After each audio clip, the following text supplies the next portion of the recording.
let's do this properly. We go kiss the cuck wall in Israel.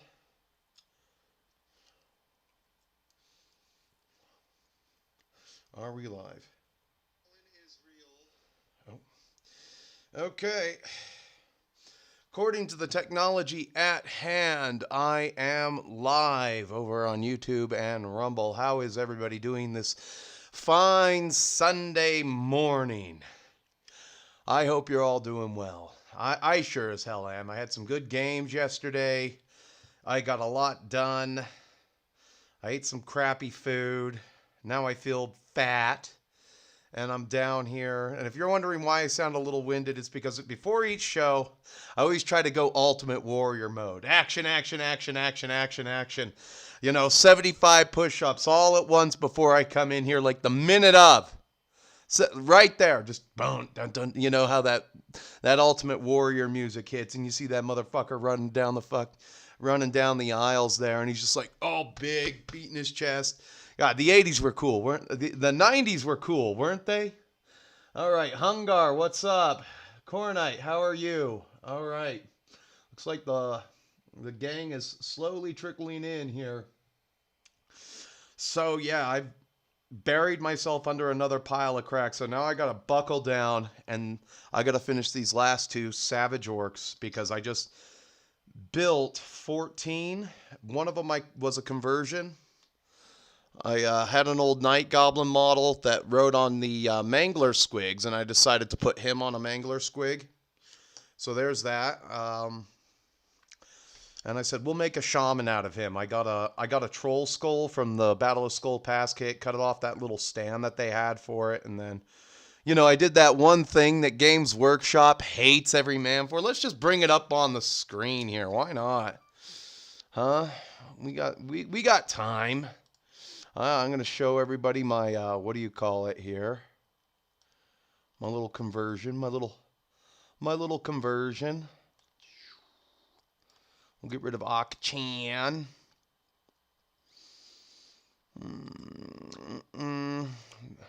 I did that one thing that Games Workshop doesn't think that you're capable of, converting an actual miniature. And I'm not going to paint his robe black. It's going to probably be brown. Just a dark, so he's mostly burnt umber. Just a quick job on him. But this works. He looks different enough. I like that. He's just on a common wolf. And he's going to be my shaman for the nomadic shit that I'm going to be doing. I have no idea why I did that. I bought some chariots and they haven't shipped yet on eBay. I bought the Mantic Wolf chariots. And like I said in the Angry Tabletop Nerd Show, I was going to be converting them. And then I got the airbrush out. It's on right now. I wanted to try my hand at more airbrush. I didn't get enough wash on some of these things. Let's I guess we'll get to today's subject matter as well. We'll get on display capture here, but I just figured I'd share that with you. So nice little update there. Got to get these guys done. They're the capital demand for this stream. And then I got like a whole freaking. I have to start putting things in totes. So some things are gonna have to go into the shoebox of no return, like this Bretonian. This will be easy to fix. All right. I was just comparing it. I think you have to build them completely if you're going to use the airbrush. I think. So this is the pen. This is airbrush. That was a long time ago where I splattered the hell out of that thing.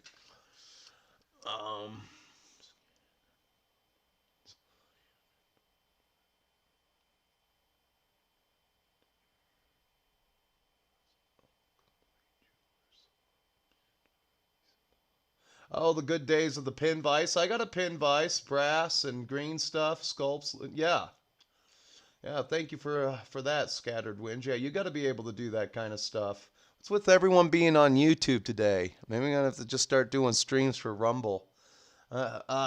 Anyway. Yeah, and they used to include those awesome tutorials for converting things, they had some shit back in the old White Dwarf. So I'll have to do an episode of White Dwarf My first white dwarf was... I'll have to buy some white dwarfs that I remember, actually.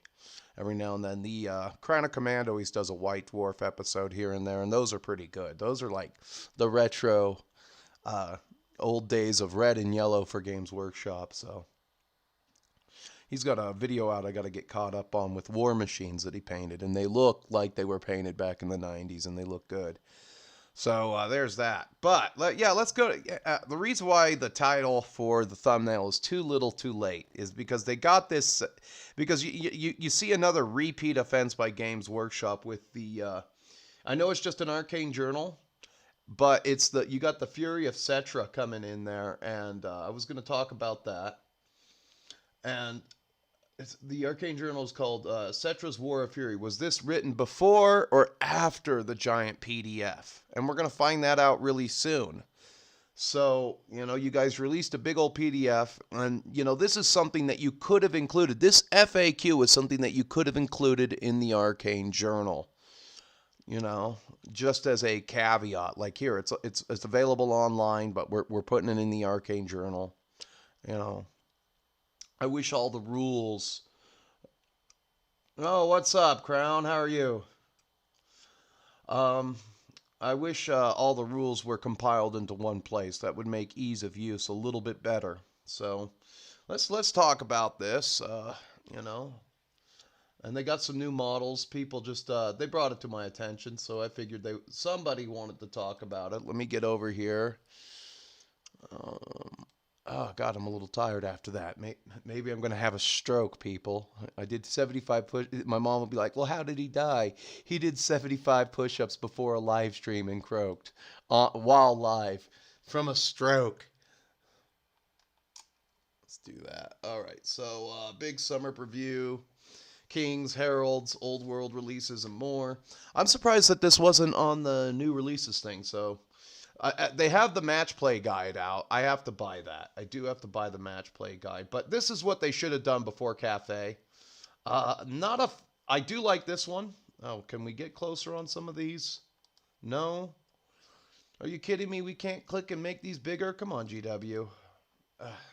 Okay. Not a fan of the Tomb King on the horse. This is very, very Ossiarch Bone Reaper. And what's that chest burster doing there at the bottom of his leg? The skeletal chest burster. There you go. It's very Age of Sigmar, very Ossiarch Bone Reapers. This thing is huge. I can already tell it's going to dwarf most things in the current Tomb King line. GW, you don't need to be so fucking complex with every single model. Yeah, you could have had a slightly different skeletal steed and everything like that. I understand that this is just a hero, but are they going to start including scale creep in Old World? That's what scares me. You look at Cafe, and those are some bulky MFers. You look at I've seen those. You go to my last live stream, episode 18. I showed a guy that built some of those and did a size comparison. And that was that was like the most useful video I've seen in a long time when it comes to some of this stuff. I do like this. This is a good standard bearer. A little too loud. Why does something always have to hang off the end of every goddamn standard? Okay, and then there's the skulls right here. Yeah, I can understand you have two skulls. This is just overkill. Just give us this thing with the scorpions on it, and then get rid of these things. Get rid of these things entirely. And then of course he's got the cape, and then he's standing on some kind of broken monument, but this is a good one. He just doesn't really fit in with the older models. I don't know how you're going to run him. I really don't know how you're going to run him. They might have something else coming out to complement this. That's a good model right there. I really like that, but then again, it's kind of loud. He's got like this... And they do this to keep you from converting, ladies and gentlemen. That's what it is. Oh, you can't get any bigger. He's got this scroll hanging out there and everything. I mean, it's cool. Don't get me wrong, it's cool, but like, God, I don't want to paint that. If I chose Undead back in the day, I chose it for ease of use and everything like that. Oh, I forgot to put myself up there, but that's okay. I'm just talking over the screen. Ah, there, I'm back. Can't even see my face anyway. So, these might be a dual kit right here. I don't know. No, they'll be different kits. When you come to the book, Order Princes and range to the south of Britonia. Some unlikely allies. I guess this is supposed to tie in this army right here, the Grand Cafe. Dawn. Oh, is this Dawn of the Storm of the Dragon? We have to bring the China. We have to do something to cater to China. Apparently, they play Warhammer. You know what? I figure people are too busy to play Warhammer in Hong Kong. That's about the only place. Or Hong Kong, Beijing. That's about the only place. I don't know. You'd have to be very rich to do that, you know. And again, I don't fault GW on this. I mean, even with some of Trump's tariffs, there's an emerging middle class in China, and you're talking about, I think it's 400 million. It might be more than that. 400 million people who have emerged in the middle class, and these people are making about 40 grand a year American, maybe just a little bit more than that, 40 to 50 grand a year American. And we want in on that market. The problem is, you know, I see that orange bag of air waffle back and forth on policy until he drops the ball, and then whenever he drops the ball, he has to go and kiss the cuck wall in Israel. There you go. That's who owns the Republicans, and then the Democrats are owned clearly by the Soros group. You have to give your country away to Africans and wipe their butts with your tax dollars. Okay. Oh, sorry, I'm getting off topic. Yes, you have to cater to China now. I don't know what's going to be in this one.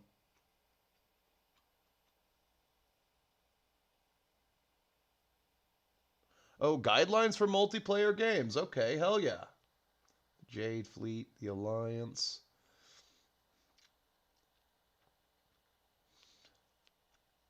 See all the reveals. Let me see what happens when I click this. Oh, is it going to be a video? Oh, okay. What do we got? Oh, they're doing the Chaos Dwarves. I can see them right there. Just sitting there like he's laughing. It looks like a giant middle finger just laughing at me. I feel so... you know, hopefully they're smart enough to tie this range into Old World and give them an arcane journal, but I think it's going to be purely Sigmar. What do we got? Oh, a 13-minute video? I don't know if we have time for that. Let's watch part of it. Hello, everybody, and welcome. We are very excited to welcome you today to the big summer Warhammer preview. My name is Adam Troke. I'm joined by my friend and colleague Eddie Eccles, and it is our delight to host this show. Yeah, very exciting. We have a big preview today. There's a lot going on. There's a lot of stuff. There's a lot of Warhammer. We've There's got a lot of all sorts of I different can't do settings this. from I can't do 1,000 this. It's ages. just, these guys are just pissing me off right now. I can't. Like, here's the problem. If they try to hire somebody attractive, they wake up immediately and then they start their own show and podcast on YouTube. All right, Eddie and Adam. Oh God, what is this? This is like, this is what happens when you're not cool enough to be Beavis and Butthead. Let's just skip ahead a little bit here. I don't want to see their faces anymore. It's gonna set me off in the wrong direction, people.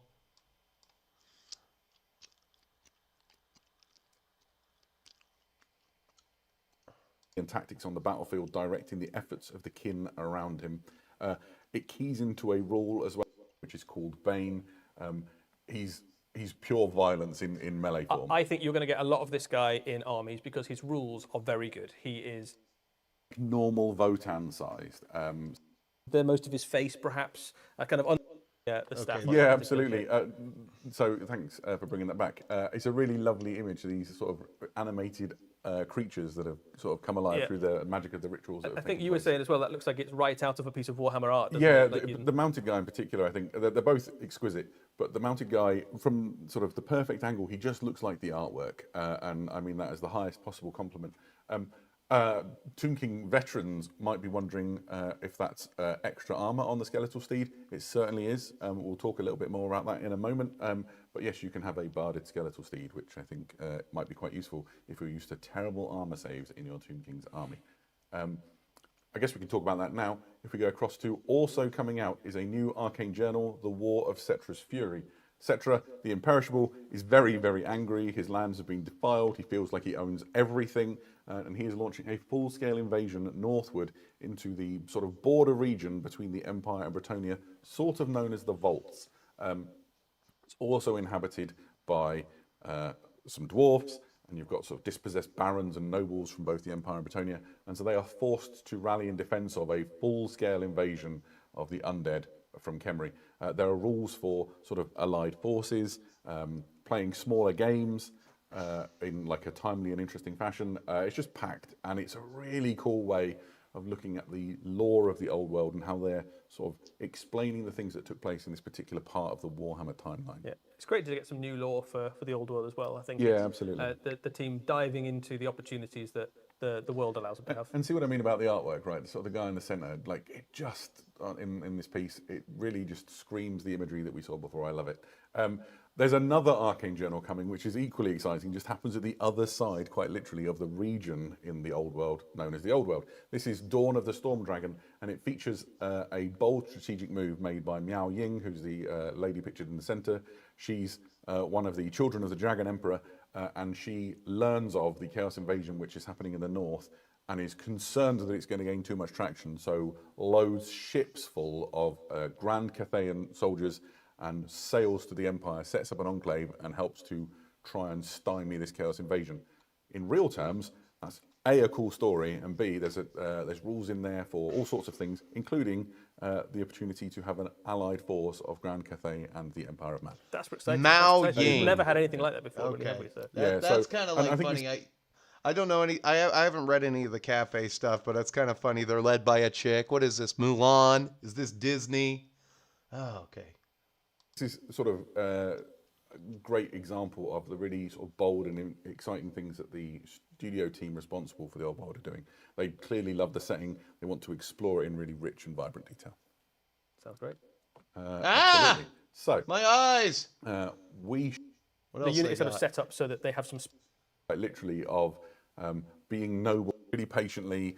those demon legions and decided to weaponize them into a fuel to power their war machines, their weapons, and their technology. So that green glow, as you say, is ground up demon juice that is powering the weapons of the Hellsmith. Oh, look at that. It's There we so go. Look at cool. this Things hobgoblin to talk up about here. within this unit.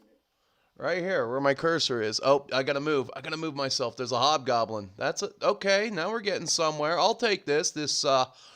You know, like I said, I hope they find a way to tie this in, but it doesn't look like they're gonna tie this in. But if they're on 25s and they're not gigantic, these do look gigantic. They'll work out pretty good. You know, like I said, if they're smart, they'll give you something. Maybe they do a campaign supplement with a list. And then later an arcane journal. Who knows? You know, this is what they should have done before Grand Cafe. You know, they could have done this, or they could have done vampire counts, but I wanted to look at these models real quick anyway. I knew they were coming. They're kind of cool. Not saying I'm going to play Sigmar anytime soon. Cool, but not going to make me play Sigmar. And there's the Hobgoblin. He's right up there. Obviously, you've got like a unit champion. You see, you've got a musician, which is like this weird combination of the bare-chested Dwarden and a Hobgrot carrying a massive gong on its back, and obviously a standard bearer. It's a two-for kit. That's like internalism for this kit makes two different types of unit. And so here you have them with Hasher-type blades, basically shorter ways of killing people. They have different profiles within the game. Yeah, both very useful. The spears generally are your slightly more defensive thing, so you get bonuses against enemy that's charging you, against cavalry. The swords are the slightly more offensive option, where you get bonuses for fighting into enemy infantry and taking the fight to the enemy. Yeah. But both effectively heavily armoured elite infantry. Yeah, absolutely so. And you can paint them in different colours. The studio team's done a lovely job. The I like banner this in the guy middle. in the This center. is a really This is a interesting pretty one cool too. Sort of model these right are here. He kind of has that old Dungeons and Dragons monster manual. As a matter of fact, I'll get that monster manual right now. You know, I think they kind of ripped him off a little bit, but he's a spitting image. I like this. They got their fangs. They look like the Drugger dwarves. I don't know what they call them. Hold on. Ow. Monsters Manual.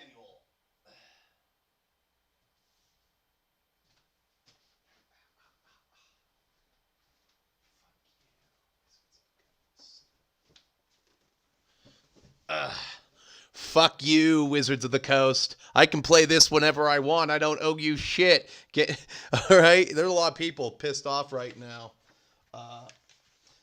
You know, Dungeons and Dragons is going to become what, a proprietary service?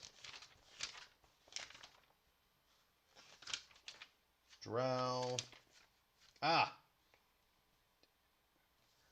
Dwarf Dugar. Let's see here. Let's just, we'll switch over to my handy cam and I'll just flash this on screen real quick.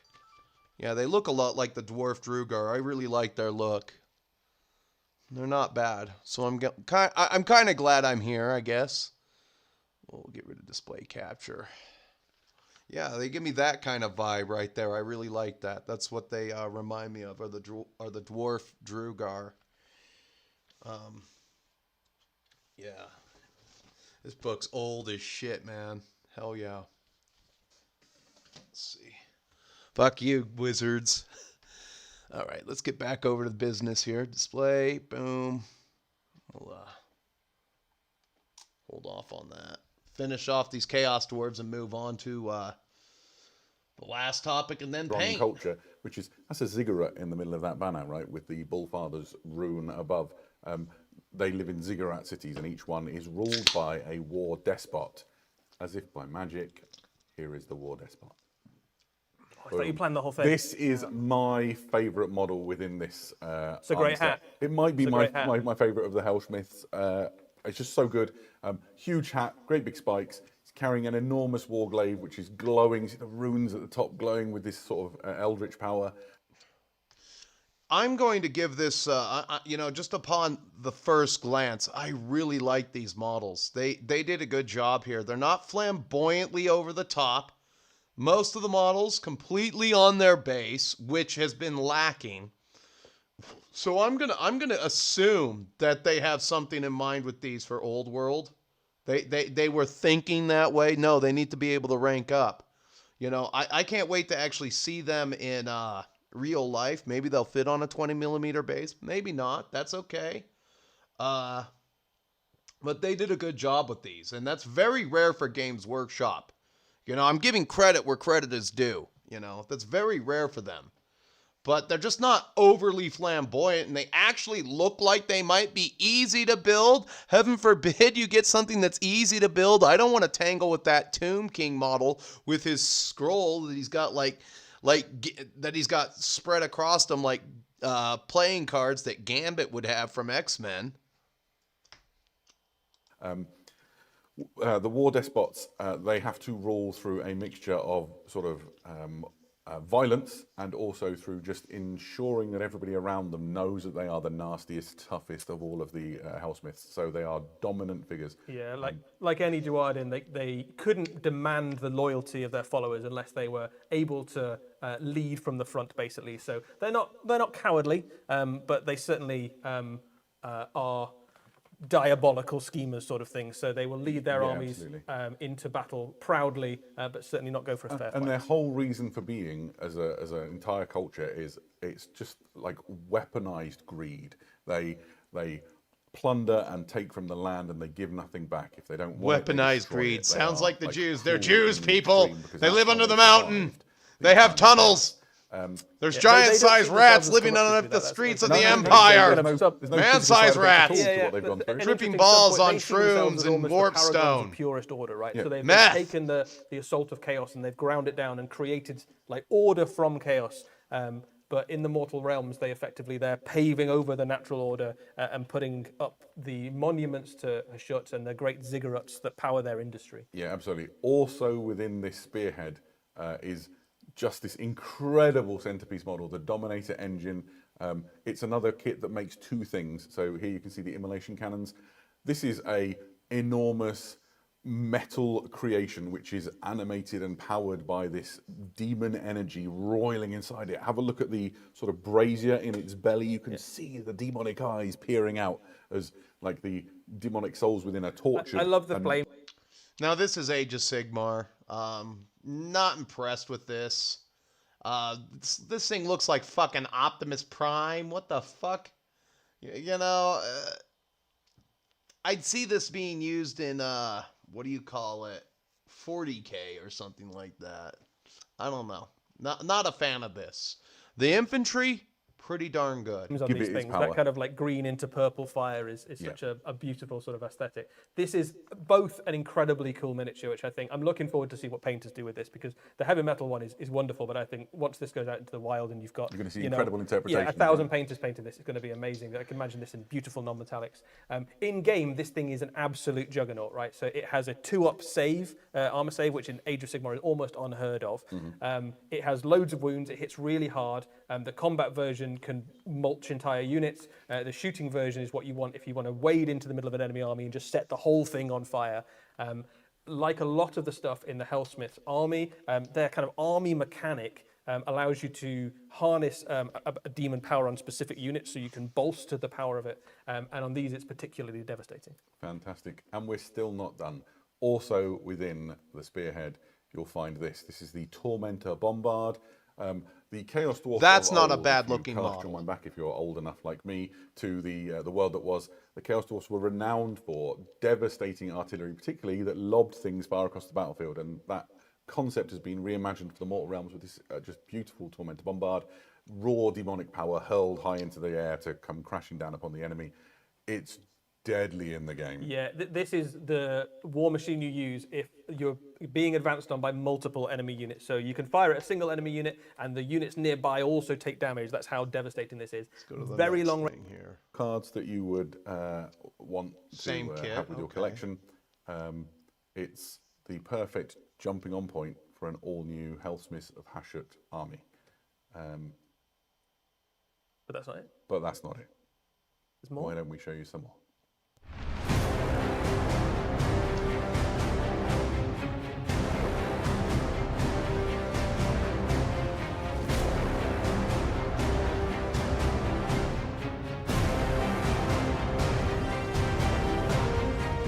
Yeah, this thing, I know they have a Forge World version of that. Yeah, so it looks like it just might be mostly Sigmar exclusive, but there was some clear intentions with the infantry.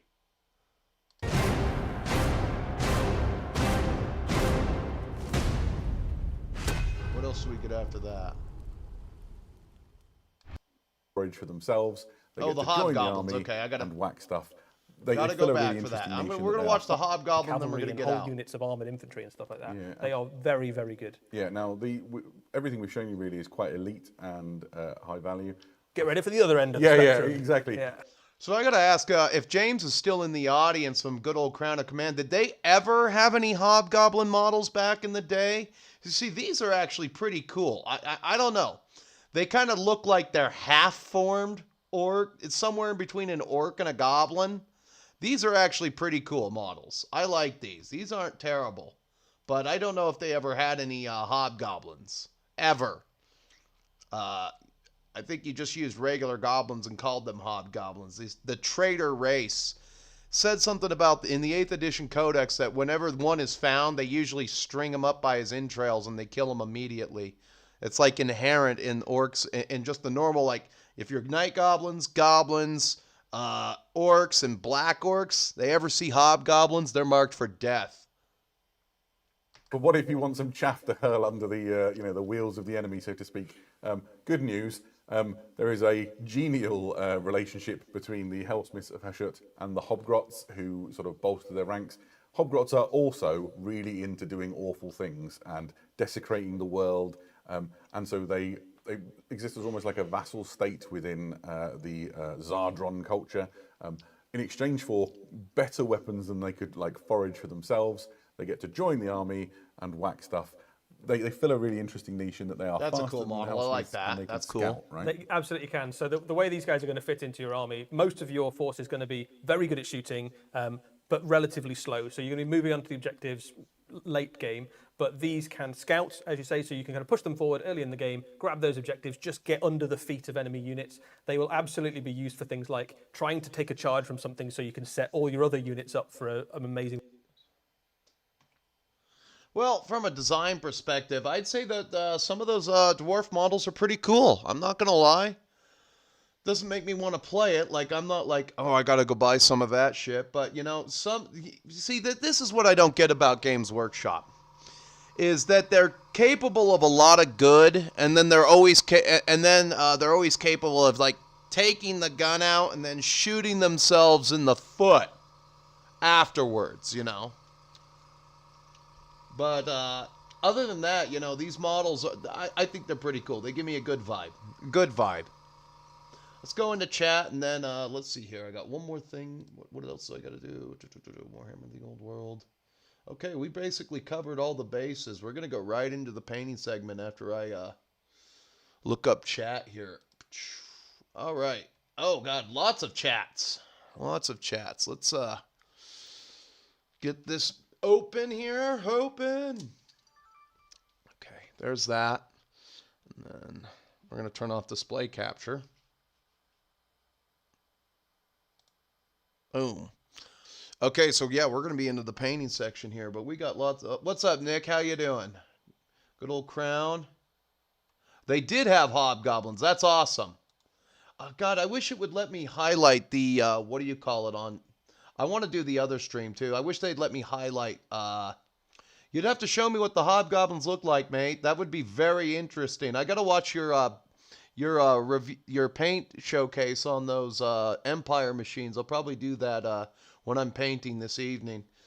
But let's see. Oh, they look like the old metal hobgoblins. I've never seen those. I've never seen those.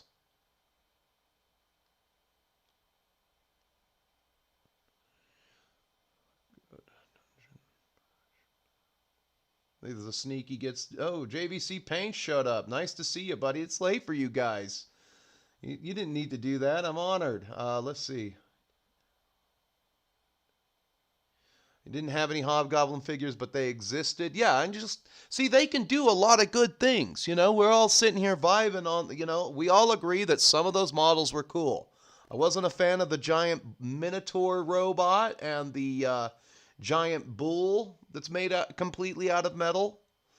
You know, I like things to look more fantasy, not steampunk, but, you know, I mean, if it suits you, it suits you. I mean, I'm not gonna wax intellectual about it, but those were some good looking models, and they gave me some good vibes, you know.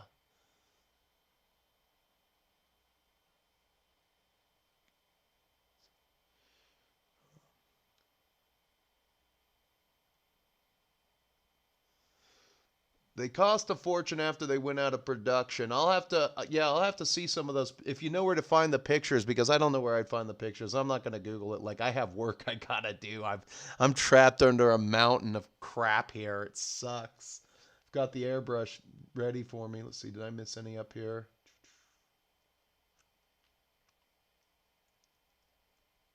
All right. We're going down. We're going down.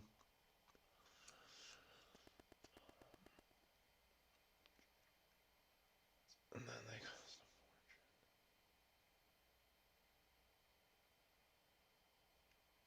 Oh, the hobgoblins were wearing the Phrygian cap. That's what I'll have to look for when I do my Google search later. That's cool. I like the Phrygian cap. Macedonians were good. We're always wearing that. So let's see.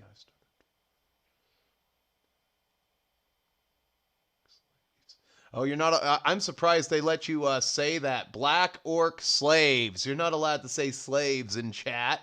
That's... Like, YouTube is so... It's so born. It's bollocks in the way that they make you word shit. Well, that's what black orcs were created for. Black orcs in the lore, as far as I remember, and what I've read in some of the stories, is that the Chaos Dwarves felt that being task masters were beneath them. They felt that it was just not important enough for them to tend to their orc and goblin slaves. They kept orcs and goblins in massive amounts as slaves, and they just didn't want to be the taskmasters or the drivers. You go back to the antebellum period when slavery was a thing. If a slave, a black slave, worked himself up to the rank of driver, which means he was the taskmaster for that field, he could be worth a lot of money. So you have drivers, blacksmiths, you might have some that are carpenters. I mean, the list goes on. Most were just field hands, but some of them actually did skilled labor on the plantation itself. Marriageable woman of childbearing age, worth a lot of money, but they created the Black Orcs to be the taskmasters, and then one day the Black Orcs were like, we're bigger than them. I bet we beat the shit out of them. Sure enough, the Black Orcs revolted. They almost killed every single Chaos Dwarf, and then the Hobgoblins, at the last minute, went to the back of the ranks and started killing everybody from behind, and it forced a retreat. And now there's only one Chaos Dwarf fortress left, I believe.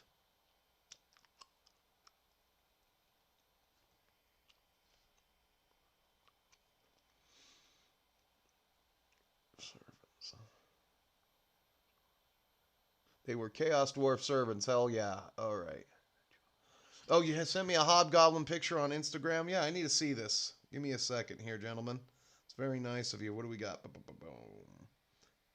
Here we go. Yeah. Oh, yeah.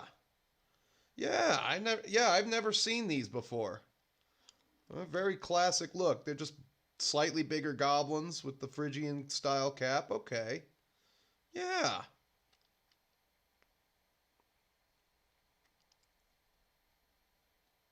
Hell yeah. They weren't bad back in the day. But they call them hobgrots now because you can't copyright hobgoblin. Yeah, I got a lot of viewers today. I want to thank everybody for the turnout. That's very nice of you. For people who are new to the channel, because I noticed an uptick in viewership after the last battle report. Usually on Sundays, I do just painting streams.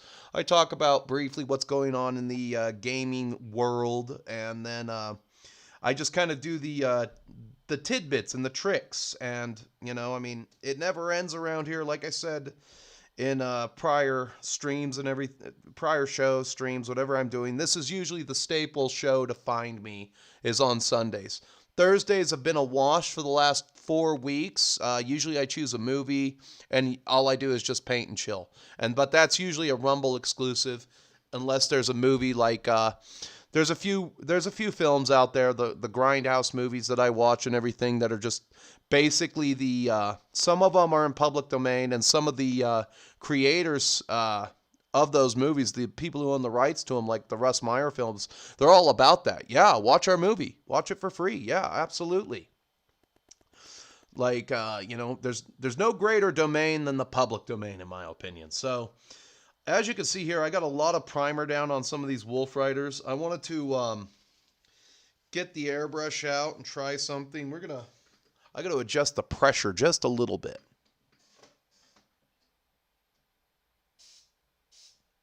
I think that's about where I want to be for a wash. Get my hands in here.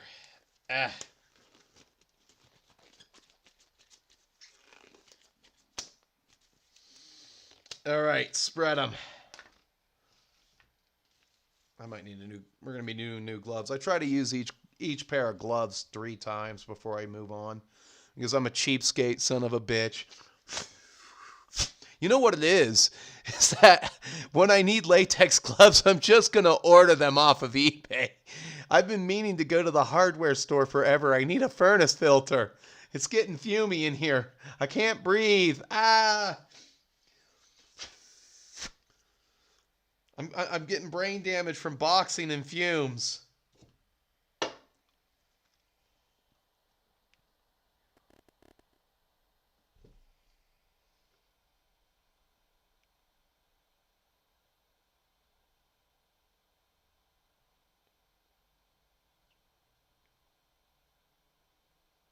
Oh, so they're kind of okay, so Toro says that these guys are kind of reminiscent of the Blood Bowl team. I did not look at the Blood Bowl team. That might be a subject for another day.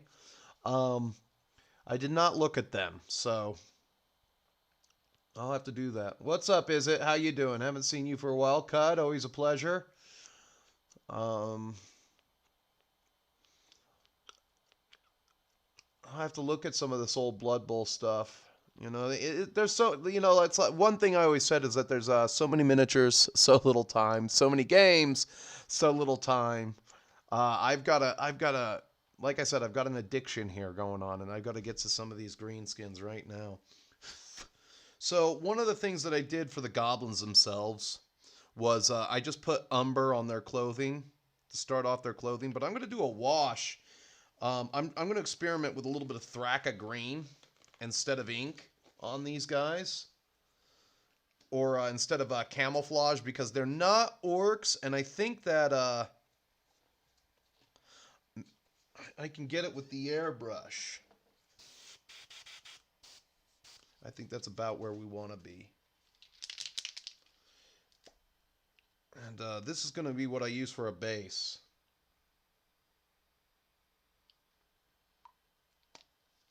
Put that there.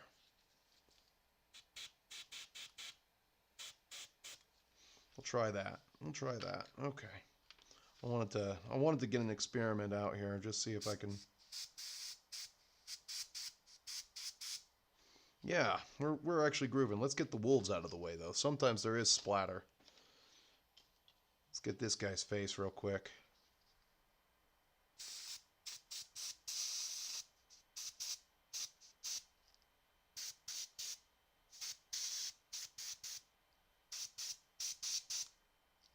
Yeah, that'll work out nicely. I'm not going to try for the ear. We'll get the ear with a paintbrush.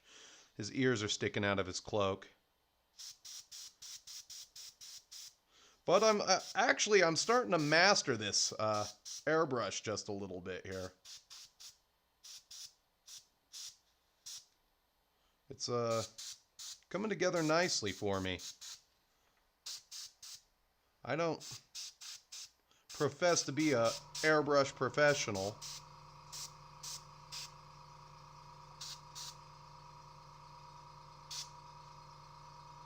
You might have to do 2 coats of this wash, but this this Bealtan green is hitting those nicely, and I think what I can do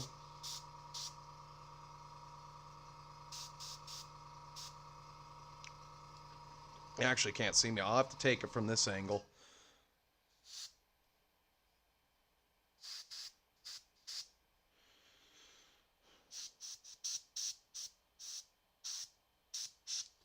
Yeah, that's going to work real good. There's still going to be a degree of brushwork here on these guys because goblins are kind of small.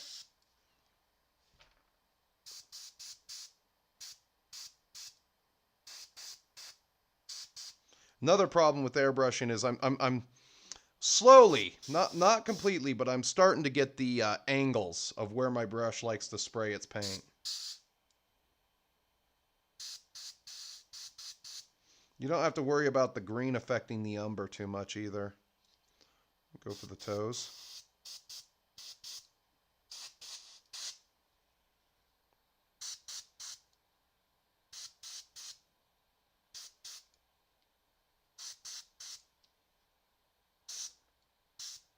There we go. Yeah, let's exhaust this wash and then we'll actually go into the savages. As you can see, I did a sub-assembly thing because I wanted them to be separate. The wash that I used for the wolves, this was the Zenithal. It just, I hit it with the gray wash. What I should have done was black. Let's see here. I hit the wolves themselves with this after I was done priming them. I thought that would be a good idea. And I did it to all 15. In some cases, it worked really well. Other cases, not so much. Let's see how good it works on this guy.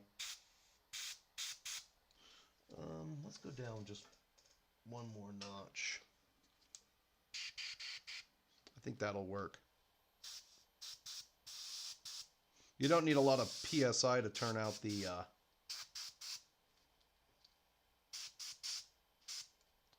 wash.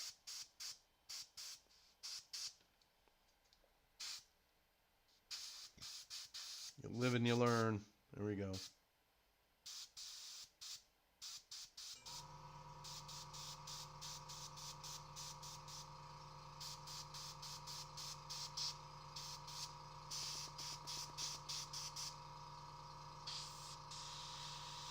Oh, we're not clogged. We're just not.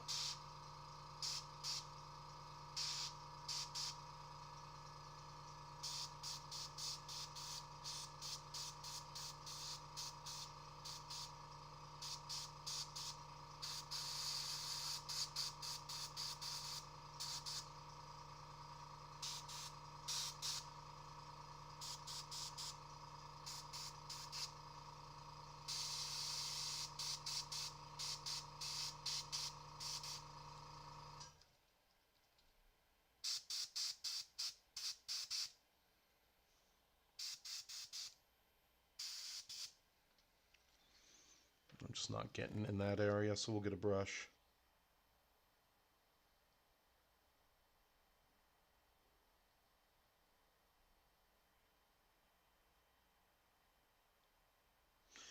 And I don't know if I'm going to do moot green or warbot or I don't know if I'm going to do moot green or war boss green over this. I just want to make sure that I get a solid foundation here.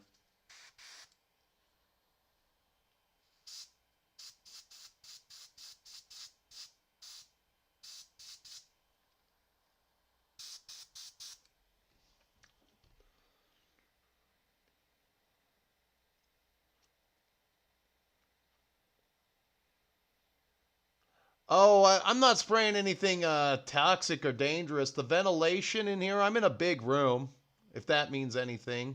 I could open a window if I had to, but there might be daddy long legs and black widows coming in.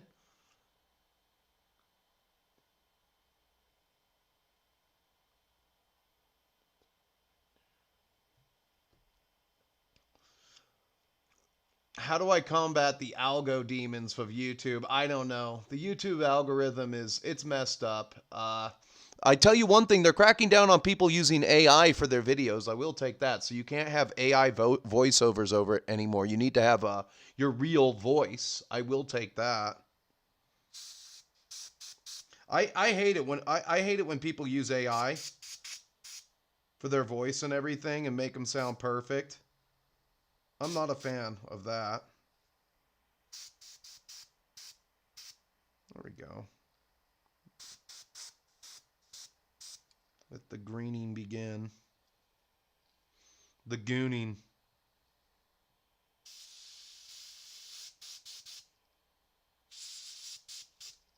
God damn, I want to use up all this wash.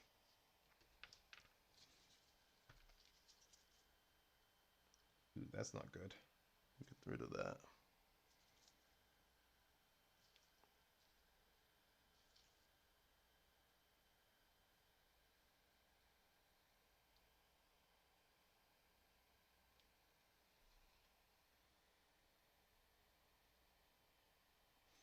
Can't reach in there, but it does give you a, what do you call it? A good start.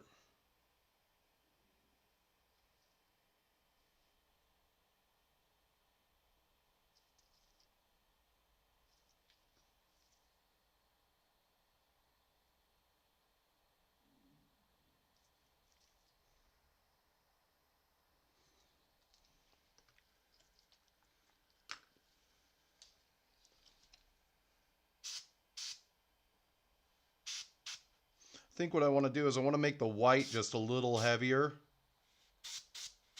for the goblins because it'll stick to them better. But I like what this track of green is doing. I don't know how well it's showing up.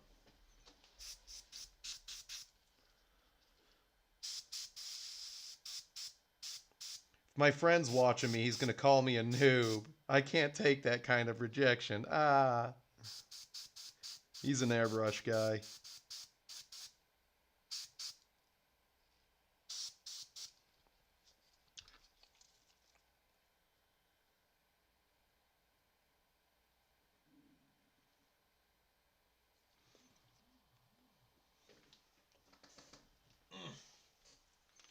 What we got here?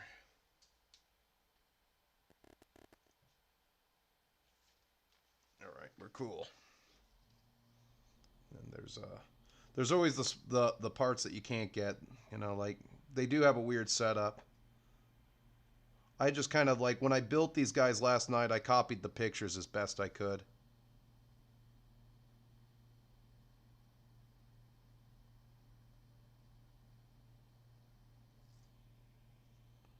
hurry up and do his toes.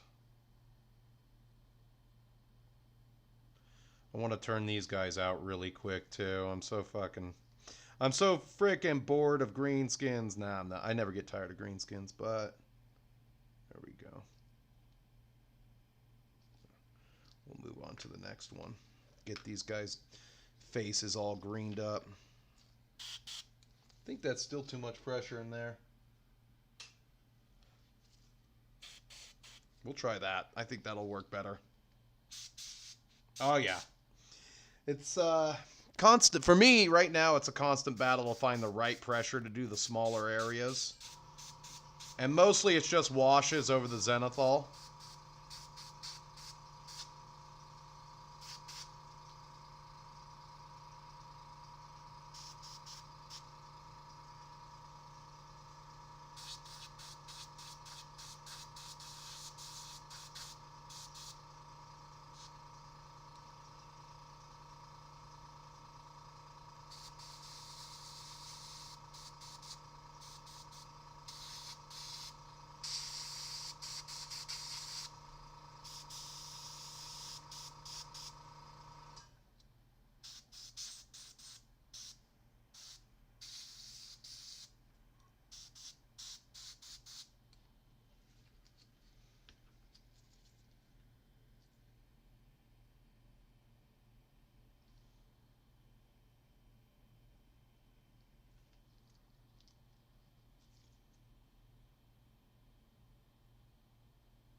Okay, we'll go there.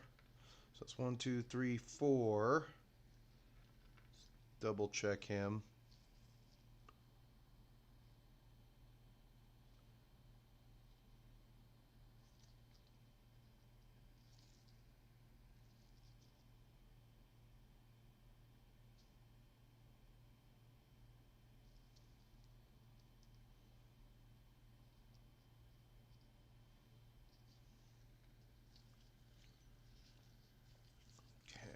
That down. We'll go back to the brush.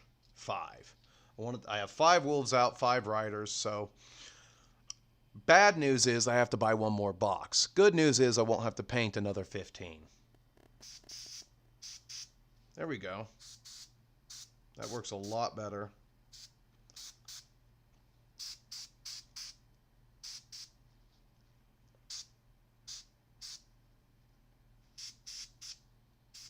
One thing is, there's still so much I don't know about the airbrushing and everything.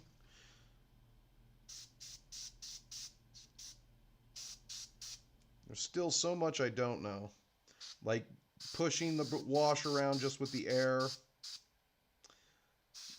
Control of the liquid that goes in. It's a mess, but I like it. You know, you get it. Doesn't matter how many tutorials you watch, nothing's going to teach you experience. So I'm always trying to find an excuse to bring this thing out.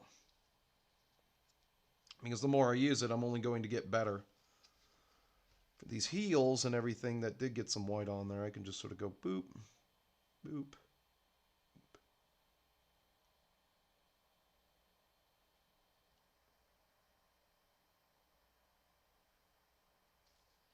And this is for a foundation for Moot Green. I will have to do a little bit of brush work, but I really wanted to get the preparatory bombardment of paint out of the way with some of these guys.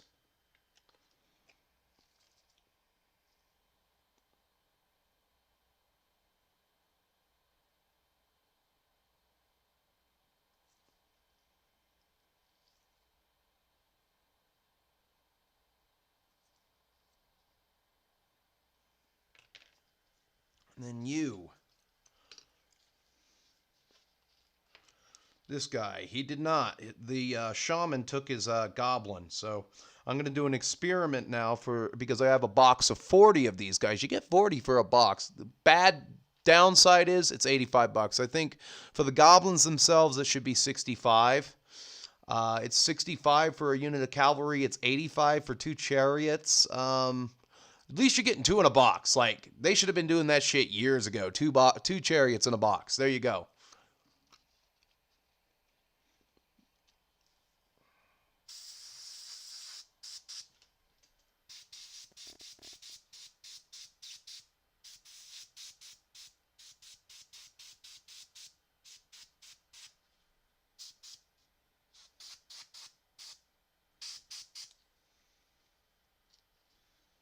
Good news is I can hold this guy by his spear a little bit.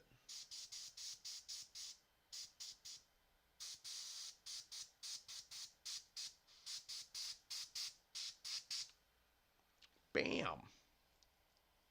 Elzar, mein soufflé.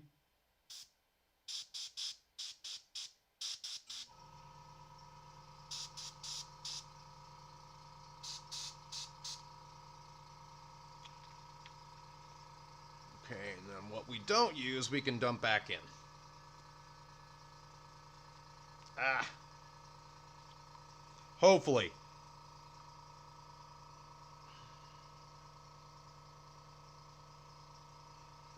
One thing we can do, so we don't waste a drop, is we can put 3 drops of water in there. It's okay to have a little bit of water in your wash, but we'll do that, and then we'll dump out the excess.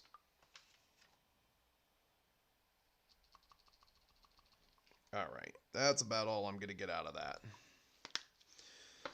Now we go for a little bit of clean water. We'll do thinner and water. Spray that away.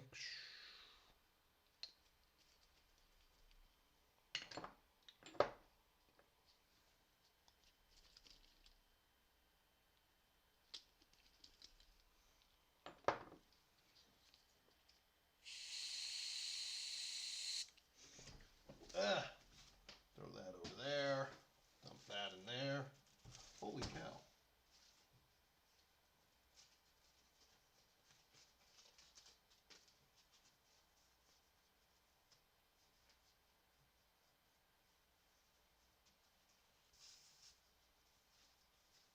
And then one thing I like to do after I'm done with the wash is I do like to keep this thing clean. So I got some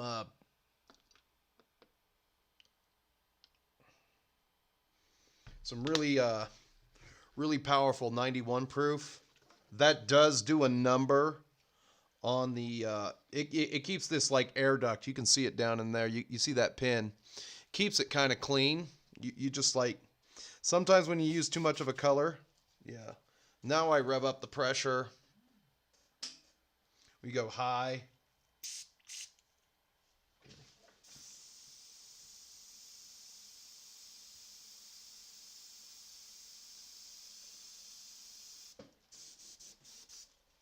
Now she's ready to use.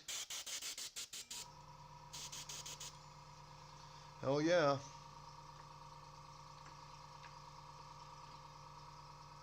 All right. I did say I got to finish some Savage Orcs. They're kind of, so this is about the best that I could do with the airbrush. One thing, and this is how I discovered a really good highlight method for these guys. One thing that this color likes, Warboss Green, really likes being mixed with light brown. Really likes being mixed with light brown. So you mix 1 drop of this, 2 drops of that. It's a really good overcoat for highlights on the backs of the muscles and the biceps and stuff like that.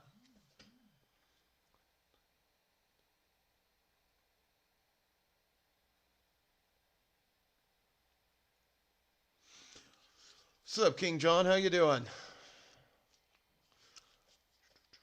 Just trying to keep up in chat.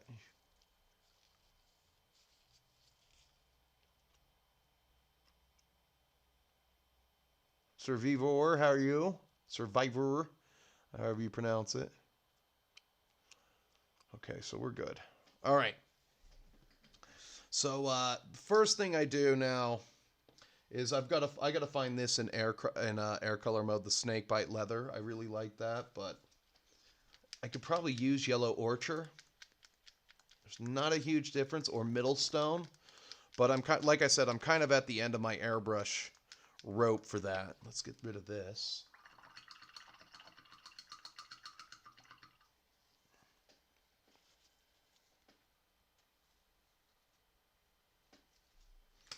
Get my big brush out.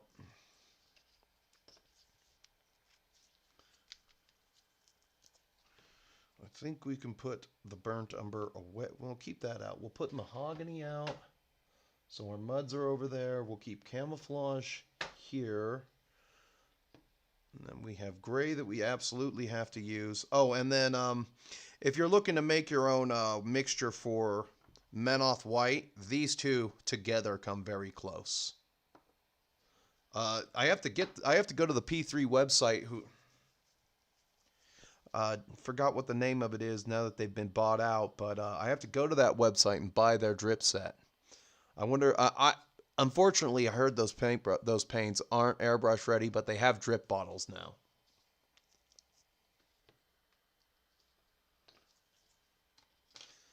So let's see here. We're gonna go. So let's get into a painted example. So for a lot of the bone, the leather, it's all leather bone. You'll see a lot of that. I just do the leather and the sticks the same color. Then they get washed with Agrax. The weapons that aren't clearly bone are just a jagged metal that I wash with the Agrax as well. The teeth get washed with Agrax. So there's that. We're going to use these two colors for our bone. And then we got green waiting. And then we have our Bealtan. All right. So let's see how far we can get within the span of 35 minutes. 35 minutes. We'll be painting for 35 minutes today on stream. And then I will wish you all a good Sunday. I think this show went really good. Really, really, really, really good. Usually when I'm hand painting, I don't wear the rubber glove. They go for all their leather straps. Then you can make the leather straps any color you want. They actually look good when they're red.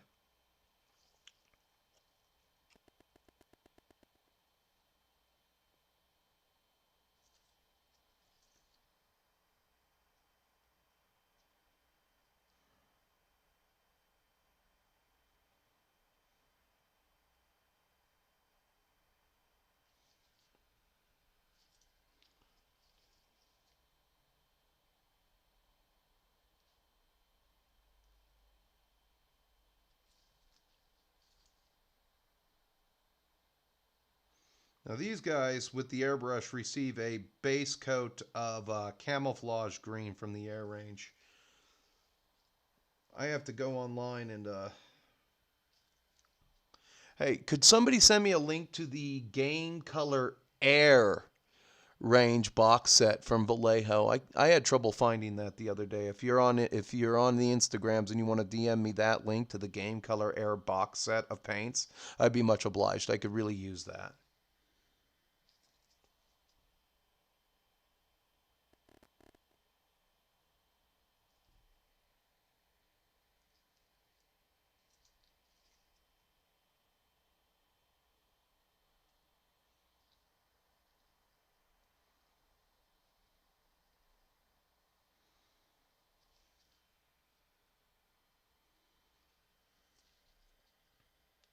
I use a Badger Patriot. What is it? It's It's extreme. A Badger Patriot Extreme 105 or Extreme Patriot 105. It's not a bad one. It's just told by my friend, keep it clean. He uses that Japanese one, Irada or whatever it is. Iwata, I think, is the brand he uses. I know Kenny uses an Irada. An Iwata or whatever it is.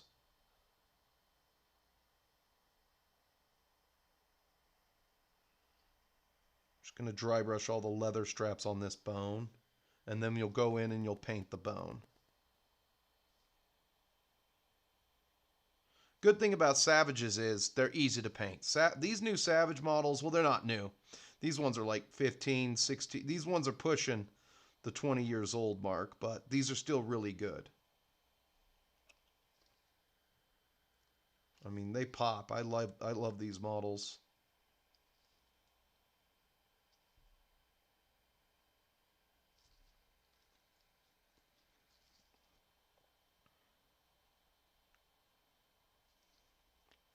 Plus, I didn't want to go too crazy with the airbrush because they have to match their brothers. I have a lot of these. I have at least a 45-man unit of them that I used to run back in 8th edition. I think that was a Linnaeus Pius. God bless you. Let's see.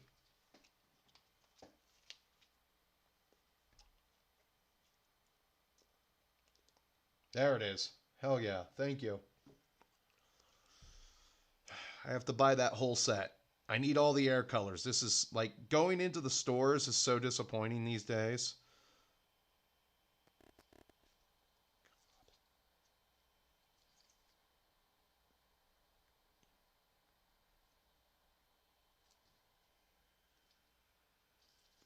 I'm also living proof that this stuff isn't toxic. I do lick my brush.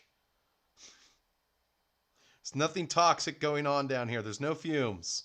You just have to deal. All right. And then if you can see their feet, you do a little bit on their feet. I can't see his claws over there, so I won't worry about it.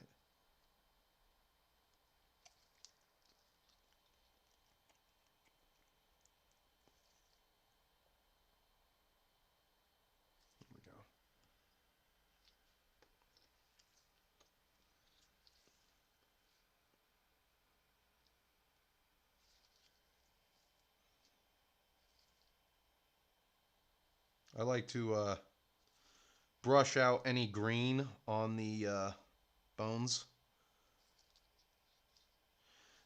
My friend would say a real man would be able to paint the bones and mouth with no airbrush. That's what he'd tell me. Like, you ain't there yet.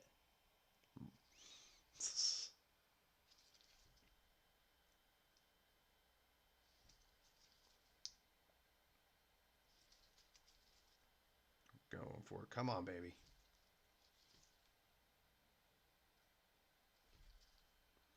I do keep my paints themselves pretty watered down with a bottle of Windex. That's always a good thing. There's a ball bearing in each one too. The problem is I don't usually use a lot of paints. It varies from project to project. When it's all greenskins, the color palette is green and earth tones and dark metals, you know, when it's just greenskins. Now, you can go brighter. There's nothing wrong with a big, colorful greenskins army. If you see my YouTube moniker, that's what my old Black Orc unit used to look like before it got stolen way back in the day. Like, I lost an entire case of Orcs. I'll go back. Some of you who have followed me for a long time know that that happened. I've never seen an army on eBay that looked like it, you know. So I think whoever took it knew they took it from me, and they're just holding it to hurt me. But don't worry about it. It happened a long time ago. I think easily close to 15 years ago when I lost that box. I still lived in my old house when I lost that one. The old 2-bedroom condo.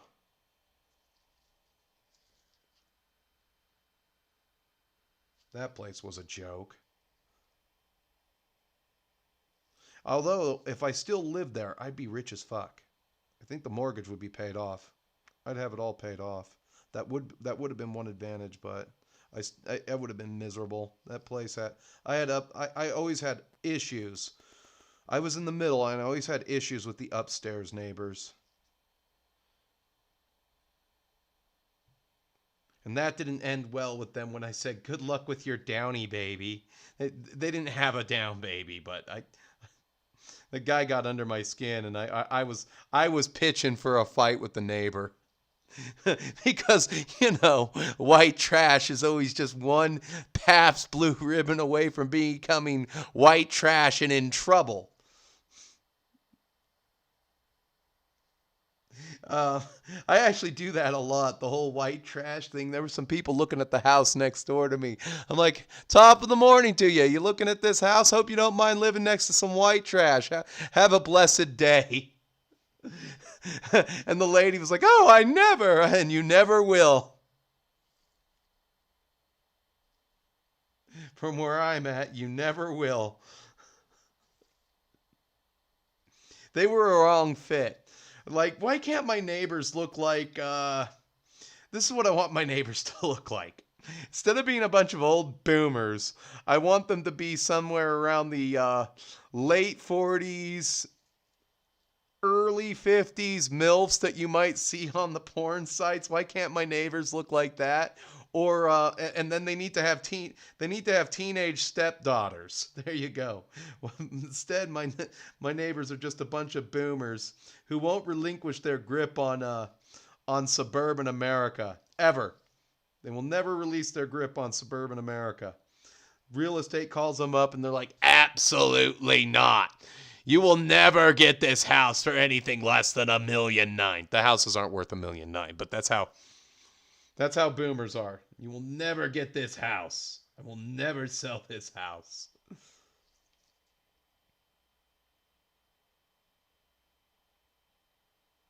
As a matter of fact, we might in a few years, we're going to probably have some kind of an emergency meeting about the HOA fee itself, which has gotten out of hand, because if it goes up any higher, no one's going to be able to sell. So we're going to have to find some kind of way to cap it. Otherwise, everyone's in trouble. It sucks. I live in a condo because I don't want to take care of a yard. It's fair trade. I do not want to take care of a yard. I can take care of a yard, but then I have less time to do the things that I want to do. Then I would, if I took care of a yard, my vlog would literally be me like, this is what I did today in my yard. And I'd probably actually have a following. Oh, look at this guy do his yard work. That would be the key right there. This is how I mowed my lawn today. This is how I weeded my bed.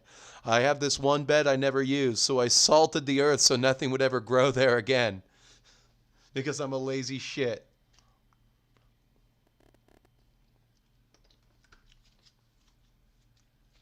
It's bone time. I need my palette.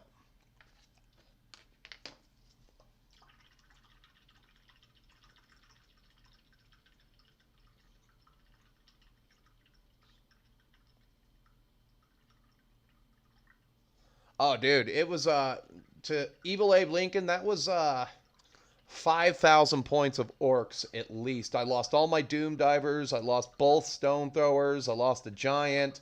I lost my black orcs. I lost 40 savages, 80 boys, my decent colored spider riders, my decent painted wolf riders. Like the only wolf riders I have left that are GW. These are coming on. They're like the first ones I painted for my collection. I lost a crap ton of arrow.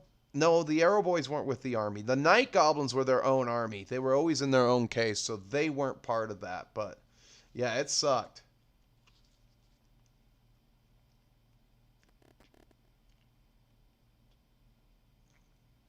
Is MGT Mountain Gamer? Is that Mountain Gamers Never to Be Trusted?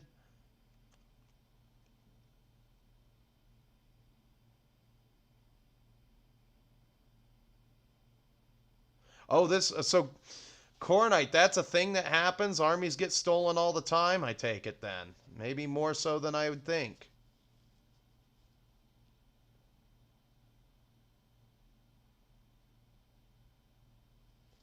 Sam Hyde's video on boomers. I've heard the name. Give me 1 second. I'm going to roam over here to Google. Oh, not Shutter.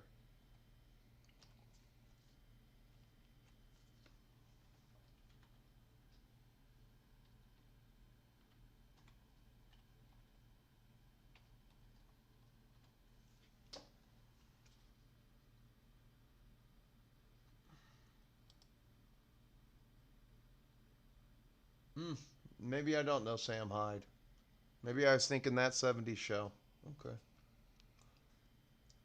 You know what's funny is Discourse didn't say anything about the 30K debacle. I figured the butt-clapping captain of the Bussy Patrol would be all over that.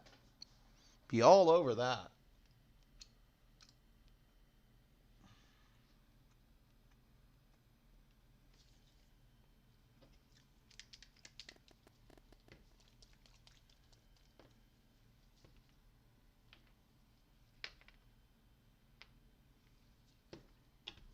That'll be enough.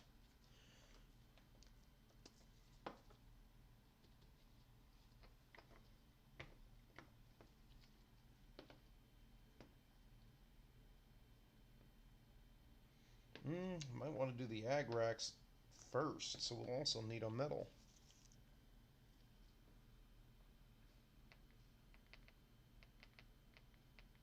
And you can just see immediately, that makes Menoth white.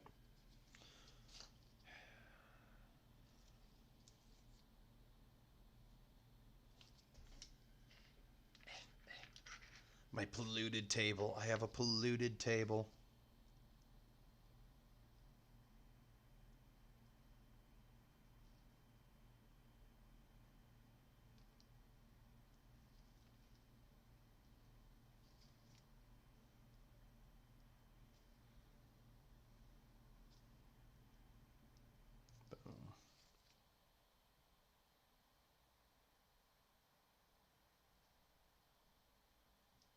Now for some spots I actually have to get out the smaller brush.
Okay, we finish off the mouth. This guy doesn't have a bone through the nose today. Oh.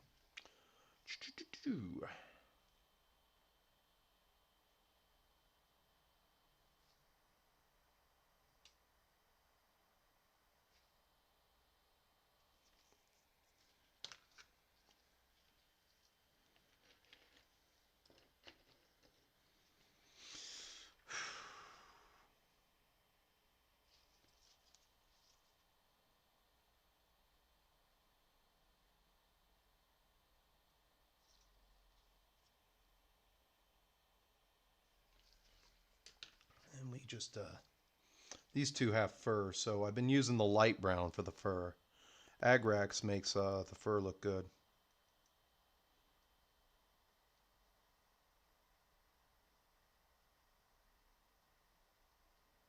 There we go.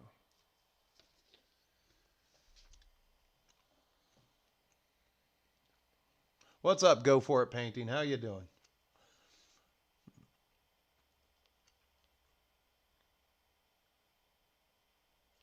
Not yet. I don't have a great paint job yet. When they're done and they're based, they'll have a little bit of contrast to them, but that's what a finished one looks like.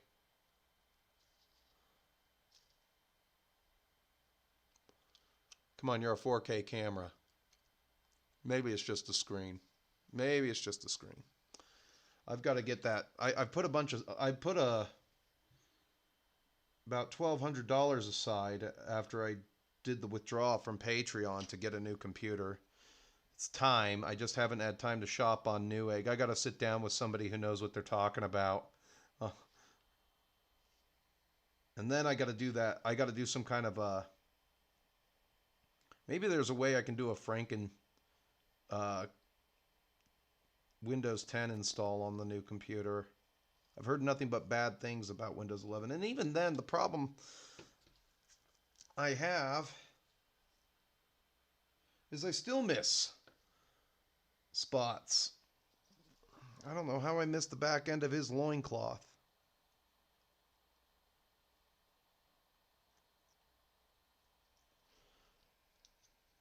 So his bones are done. Young man, you're going to have to bone up. You're going to have to do some serious boning. Problem is, I always have to do the green before the claws.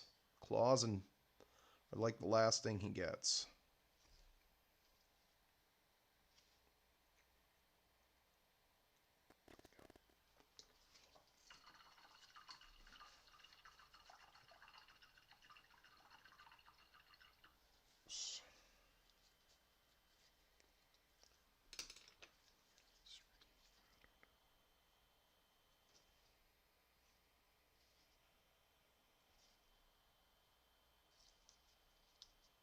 Yeah, that works.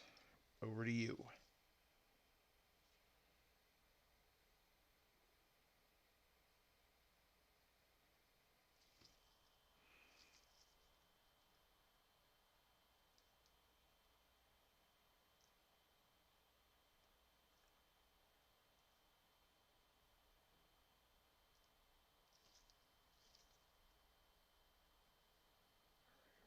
Boom.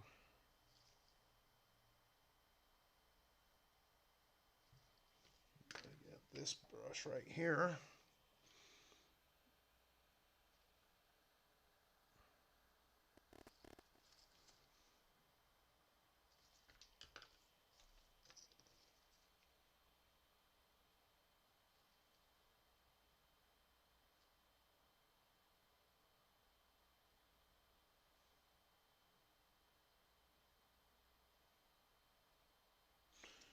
I'm trapped under ice, like that song by Metallica. Trapped under plastic.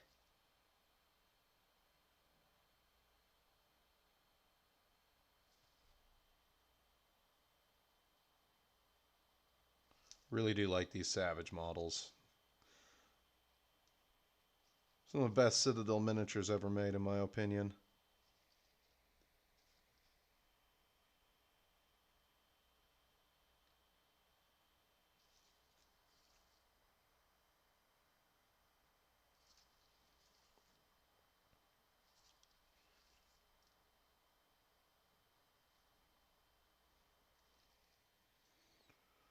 Oh, better go up top first.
All right, a little bit of brown for the fur.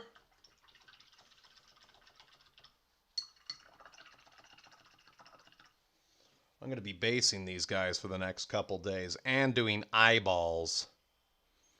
Watch my dumbass. I'll forget to do the eyeballs.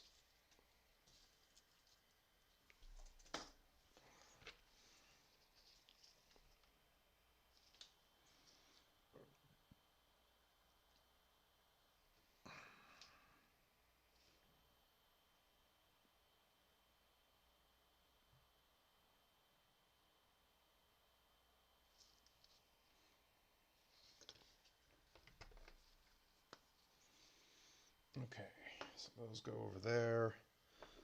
I don't need the orange. I don't think I'll need the oranges. My Slayer is done, so I can take those out. And I've got so much I gotta organize. Fuck. I need an intern. I need an unpaid intern. That's what I need on stream day.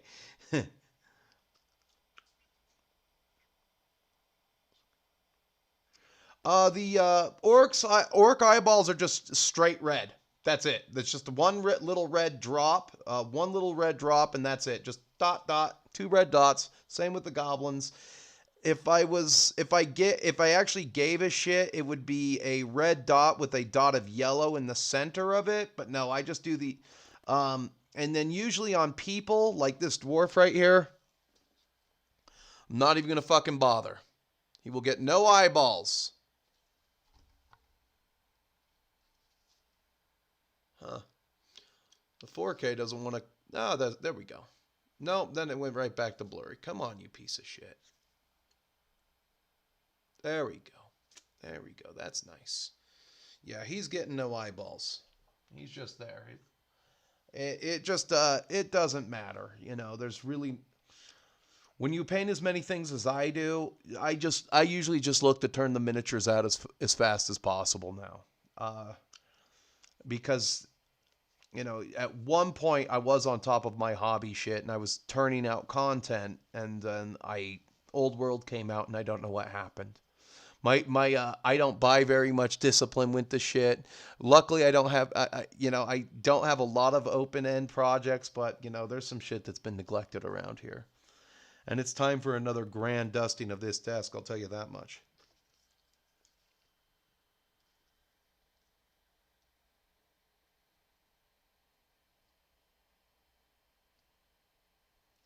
Let's see here. Now we need a little metal, a little gun metal, because they have axes and picks.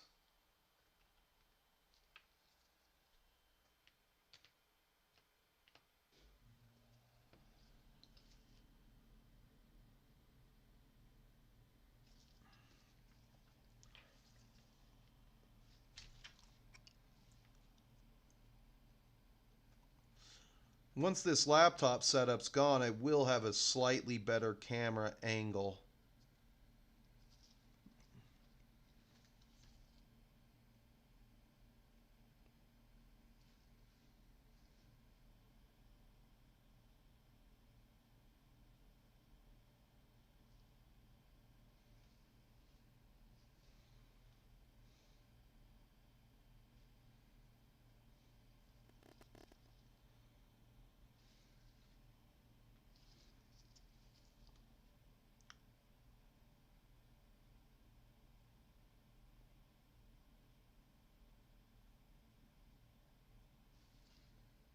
It could be bone or metal, whatever. Or I've seen some people actually do a really good job with making the obsidian look.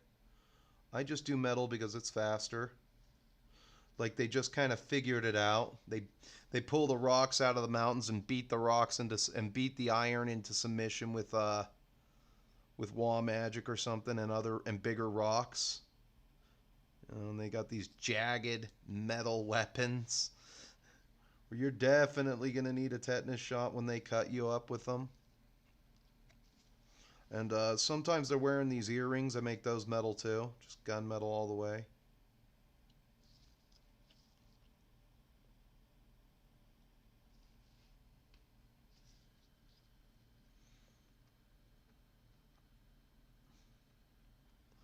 Yeah, the 3-foot rule. There's also, you know, a lot of gamers don't take into effect the 3-foot rule, you know. There are some whales out there that want a good paint job. They're going to get a paint job, and that's what they pay for. But, you know, I mean, there is the 3-foot rule. I haven't heard that for a while. You know, you'll be surprised at how many armies I threw away when I discovered dry brushing. Like it was some kind of Chinese secret. And I'm like, everything I have looks like shit. Throw it all away. Ah. Once you painted the replacements.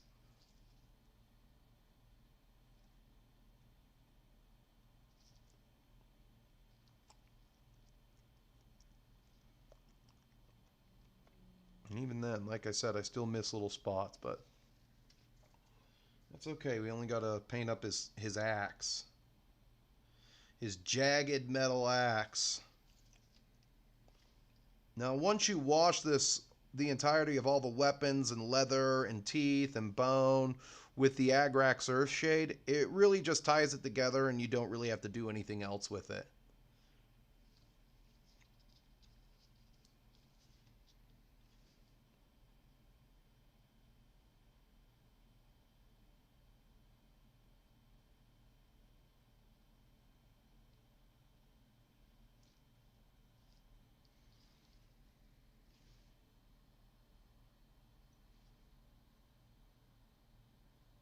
There we go.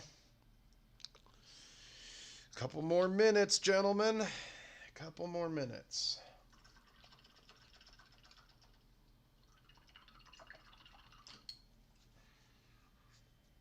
I want to really hit the 1:30 something mark. No more 1 hour 45-minute shows. Okay, I just need the leather.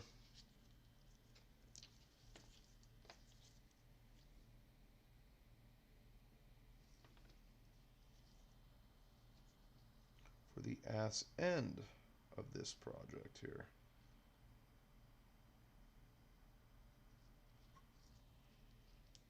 Okay.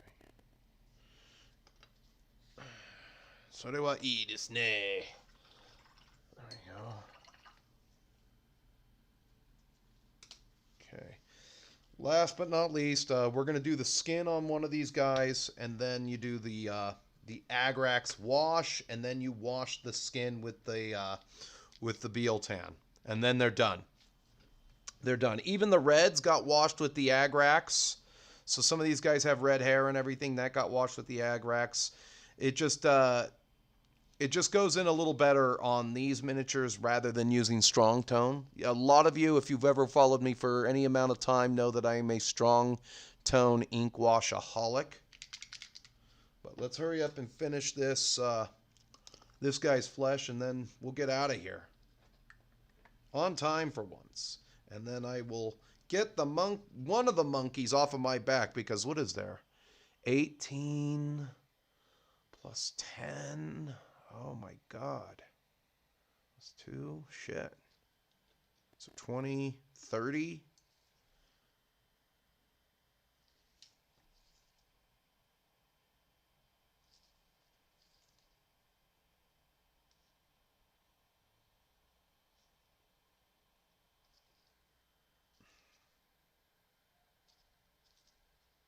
Ah!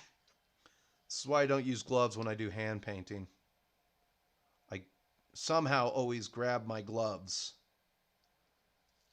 You have to have you have to be like Firstborn Miniatures. Shout out to him. If you can give him a follow on Instagram, he'd probably enjoy that. He has some things. He uses these prescription bottles in clay. I've always just I need to get back to that. I used to glue everything on popsicles and Pepsi caps.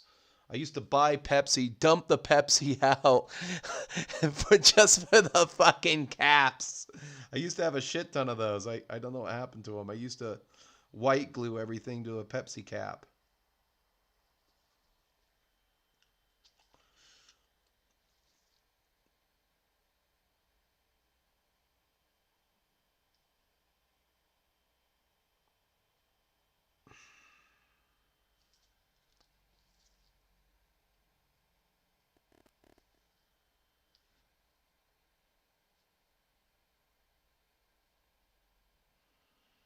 Now, this is where you kind of clean up your lines.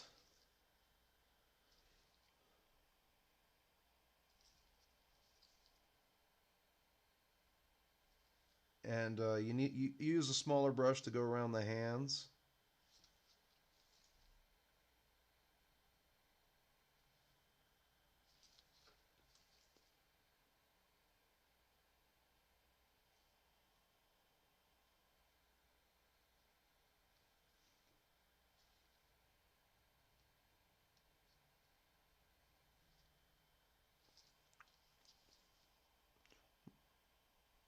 Gonna build some tanks next week, and they're gonna come onto the table. But I'm gonna get the rest of this. I'm gonna get the War Master stuff, the Orcs off of the table, and it's just gonna be tanks and wolves.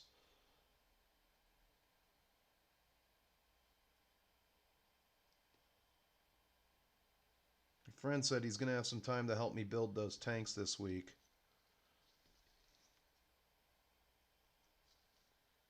Otherwise, I'm never gonna keep up.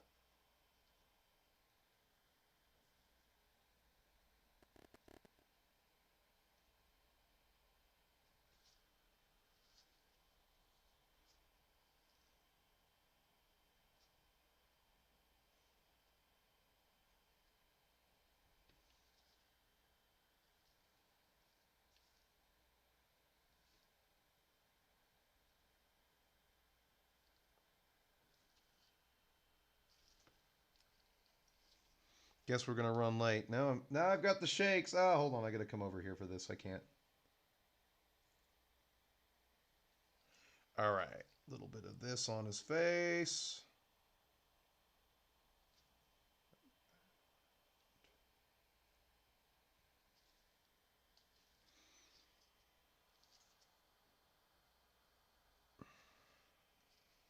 Get underneath the bone here.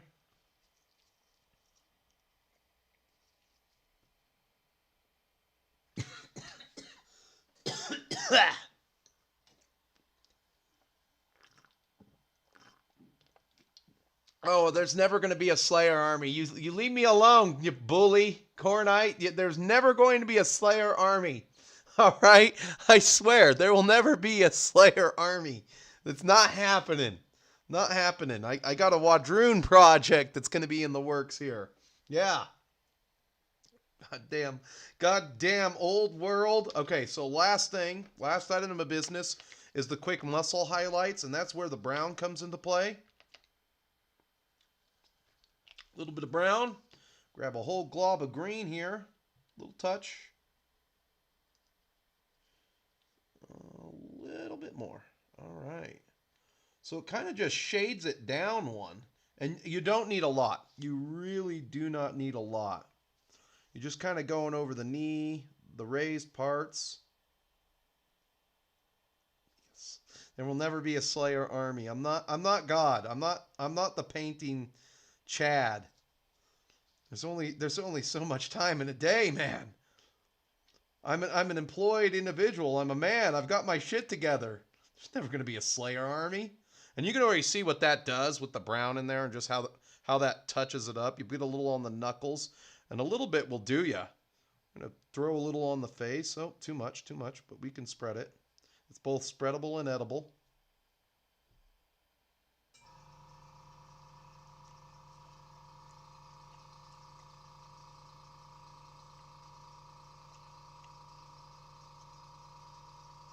Now we're going to get these trapezius and delts.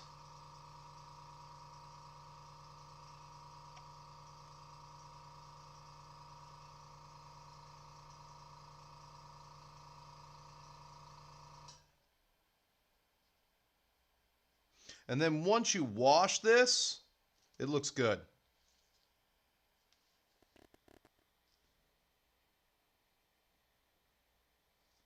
Clean up some lines. All right, this is what they look like before they get washed, and that's about it for today. We're going to finish these up during movie time later tonight. And then, oh, God, I got a shit ton of things I got to do next week. I got to write the first of the Halloween reviews. There's 2 of them that I can write this week. Then by Labor Day, I'll have selected the other 2 movies because I have to have my shit together way before because I'm leaving in November to Japan. And if you're new to the channel, Monster Fest is always something that I do every single Halloween.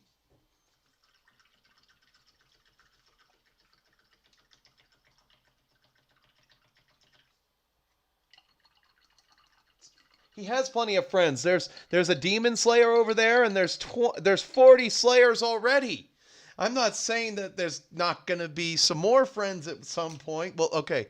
Look, there's slayers. He has plenty of friends. He doesn't need any friends. He's not the only slayer. There you go. There's plenty over there, and they're not in the pile of shame with the rest of this goddamn garbage. All right? So, hold on here. Ah! These are good for one more use.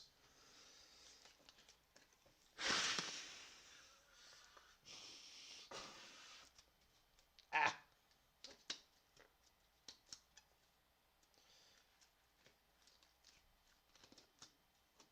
Get out of these. There we go. All right, so that's what they look like before use. We are little bit behind schedule, but that's okay. Oh, wrong moniker. We'll get the Space Pope and Aka-chan up there. Turn that off.